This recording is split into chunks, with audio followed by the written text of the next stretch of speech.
안녕하세요. 10분의 책 한 권을 풀어주는 수학쌤 이학주입니다. 오늘은 데일 카네기의 인간관계론 네 번째고요. 풀어드리도록 할게요. 우선 질문은요. 내가 나에게 기대하는 것은? 이라는 걸 질문을 던져봤고요. 8장 기적을 만드는 공식이라는 내용인데요. 타인의 어떤 생각과 행동에는 다 이유가 있다.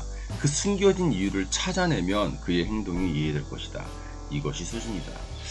근데 중요한 건 그 타인의 생각과 행동에 대한 이유를 찾는 거는 그 상대방을 자세히 관찰하고 자세히 공감하고 자세히 경청을 해야지만이 가능한 것 같아요.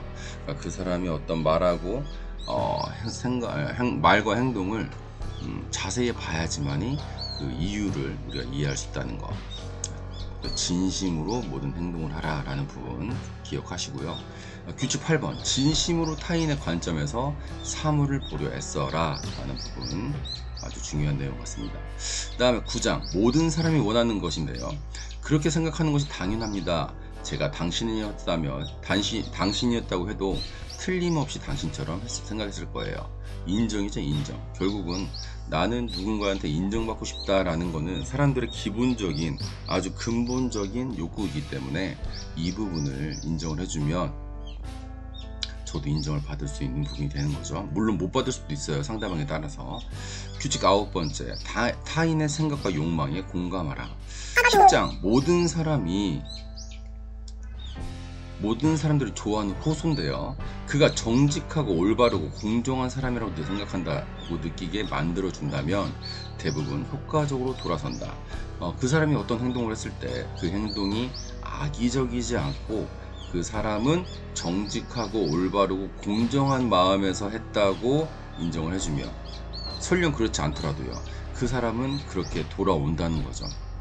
결국은 중요한 거는 그 사람의 선의의 어떤 동기를 가지고 있다는 거를 그 사람이 선의의 동기가 아닐지라도 내가 그렇게 인정을 해준다면 그 사람의 동기가 바뀔 수 있다는 부분 아주 중요하고요. 10장 고상한 동기에 호소하라 라는 부분이고요. 두 번째 11장 영화도 하고 라디오도 하는 일이란데요. 이게 무슨 내용인가 한번 살펴봤는데요.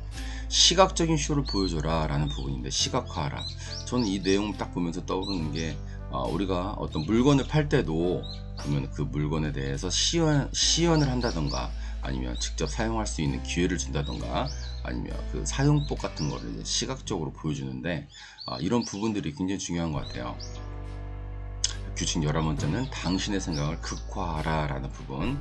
나의 어떤 일과 삶에 어떻게 적용할 것인가 좀 무궁무진하게 창의성을 한번 발휘해 보시면 좋을 것 같습니다. 12장 어떤 것도 통하지 않을 때 시도해보는 최후의 수단인데요. 아주 비장하네요. 다른 사람보다 뛰어나고 싶은 욕망과 수쟁심과 도전정신을 가진 사람들에게 경쟁심을 자극하라 라는 부분인데요. 이 부분 좀 조심스럽게 접근을 해봐야 될 것 같아요. 당장 그걸 단순하게 비교하는 부분이 아니고 어떤 수준 높은 대화를 통해서 경쟁심을 자극하는 부분, 이 부분도 창의력을 좀 발휘해야 될 부분인 것 같습니다. 규칙 12번째 도전 의욕을 불러일으켜라 라는 부분이고요. 그 다음 부분이요. 4분인데요. 기분 상하게 하거나 적개심을 불러일으키지 않고 사람을 바꾸는 9가지 방법인데요. 첫 번째, 비판을 해야만 한다면 이렇게 시작하라. 장점에 대한 칭찬을 하고 비판을 하라.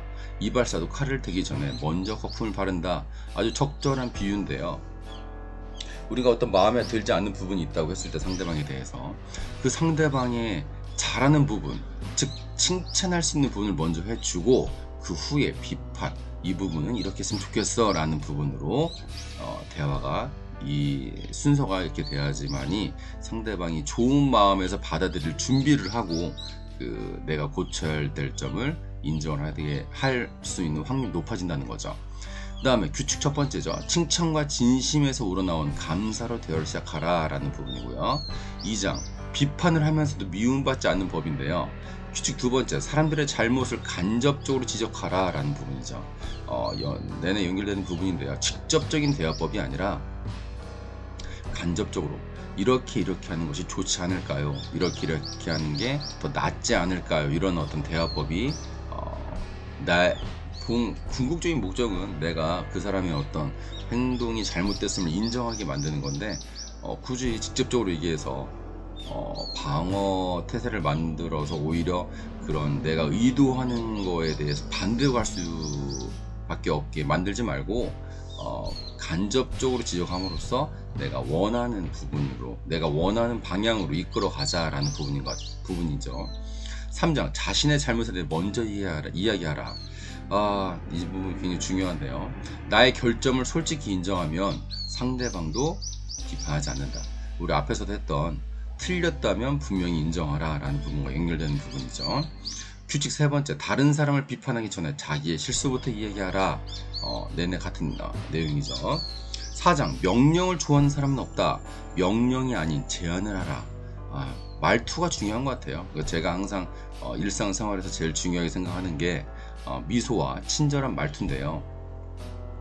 말투 자체가 명령적이고 뭔가 강압적이면 상대방은 거기에 대해서 당연히 거부감을 갖겠죠. 당연한 거죠. 누구나 입장 바꿔 생각하면. 누군가 나에게 고압적으로 얘기를 했을 때 내가 그 사람 말을 듣는다는 건 좀 어떻게 보면은 좀 바보 같은 일인 것 같아요. 그래서 중요한 거는 친절한 말투로 제안을 해라. 규칙 네 번째죠. 직접 명령을 내리기보다는 질문을 하라 라는 부분이죠. 이렇게 하는 게 더 어떨까? 이렇게 하면 더 좋지 않을까? 이런 부분들 아주 중요한 것 같습니다. 5장, 다른 사람의 체면을 세워주어라. 아주 중요한 부분이죠. 진짜로 누군가가 제 체면을 세워줬을 때 그 사람에 대한 호감도가 높아지는 건 당연한 거죠. 저도 마찬가지인 거죠. 그 사람에 대해서 체면을 세워줬을 때 그 사람에 대한 나의 호감도는 당연히 높아질 수밖에 없는 거죠. 규칙 다섯 번째, 다른 사람의 체면을 세워주어라. 이 부분이죠. 6장, 사람들을 자극하여 성공하는 이끄는 방법인데요. 규칙은요, 약간의 발전만 있어도 칭찬하고 발전이 있을 때마다 칭찬하라. 진심으로 인정하고 칭찬을 아끼지 말라. 아주 좋은 것 같습니다. 이 부분은 제가 특히 공부방을 하기 때문에 아이들에 대해서 발전이 약간만이라도 있다면 칭찬을 저는 아주 구체적으로 아이에 맞춰서 케이스 바이 케이스로 자세히 해주려고 노력을 하고 있습니다. 이런 것도 이제 독서를 통해서 깨달음이 있기 때문에 제 행동들이 변했던 것 같아요. 그 다음 마지막 부분이죠.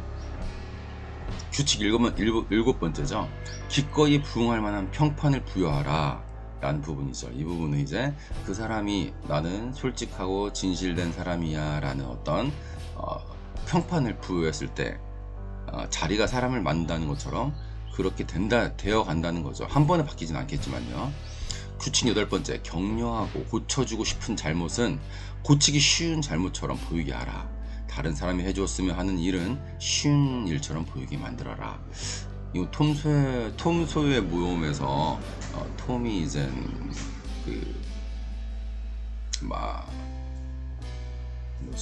페인트 칠을 하는데 이 부분을 이제 친구에게 굉장히 쉬운 일처럼 오히려 나만이 할 수 있는 재밌는 일처럼 바꿔가지고 돈을 받고 그 담장을 페인트 칠하게 만드는 이런 내용이 갑자기 떠오르더라고요.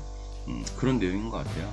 규칙 아홉 번째, 당신이 취하는 바를 다른 사람이 즐겁게 행하도록 만들어라 라는 부분을 마지막으로 해서 오늘 여기까지 풀어드리도록 하겠습니다.